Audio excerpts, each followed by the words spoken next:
Hi friends, ఎలా ఉన్నారు? బాగున్నారా? ఈరోజు నైట్ అయితే నేను ఎగ్ గ్రేవీ కర్రీ అయితే చేద్దామని అనుకుంటున్నా డిన్నర్కి అయితే.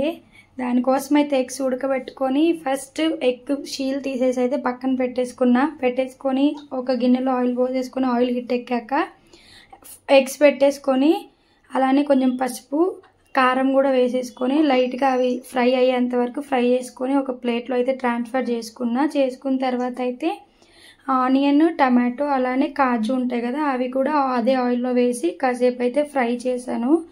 కొంచెం సాఫ్ట్గా అయితే కుక్ చేసిన తర్వాత ఒక 5 minutes కుక్ చేసిన తర్వాత మళ్ళీ ఒక మిక్సీ గిన్నెలో వేసేసుకొని దాన్ని అయితే పేస్ట్ పట్టుకోవాలి. పేస్ట్ పట్టేసుకున్న తర్వాత అయితే మళ్ళీ అదే ప్యాన్లో కొంచెం ఆయిల్ వేసేసుకొని కర్రీకి సరిపడా ఆయిల్ వేసేసుకొని అందులో బిర్యానీ మసాలాలన్నీ వేసేసుకొని ఆనియన్, సన్నగా తరిగిన ఆనియన్ అలానే పచ్చిమిర్చి కూడా వేసేసుకొని ఒక గోల్డెన్ బ్రౌన్ కలర్ వచ్చేంత వరకు ఫ్రై చేసి అందులో కొంచెం కరివేపాకు కూడా వేసుకున్నాను.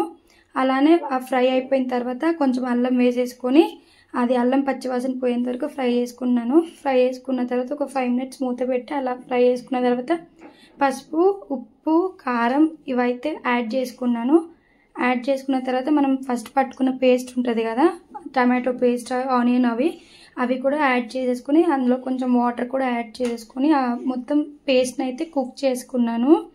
ఆ ప్యూరీని అయితే కుక్ చేసుకున్న తర్వాత మంచి కుక్ అయిపోయిన తర్వాత అందులో అయితే ఎగ్స్ యాడ్ చేసుకున్నాను ఫ్రెండ్స్. ఎగ్స్ యాడ్ చేసుకున్న తర్వాత కొంచెం కొత్తిమీర అలానే గరం మసాలా, పుదీనా కూడా వేసుకున్నాను. అలా లాస్ట్లో ధనియాల పౌడర్ వేసుకున్నాను. నేను సాల్ట్ ఫస్టే చెప్పేశాను కదా, నేను మర్చిపోయాను. అదైతే నేను లాస్ట్లో వేసేసుకున్నాను అనమాట.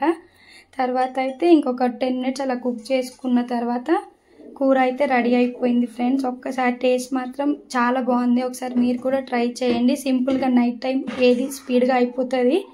కొంచెం అయితే ట్రై చేయండి. నేనైతే లాస్ట్లో మా పిల్లలకైతే టేస్ట్ చేయించాను, చాలా బాగుందని అయితే చెప్పారు. Thank you friends.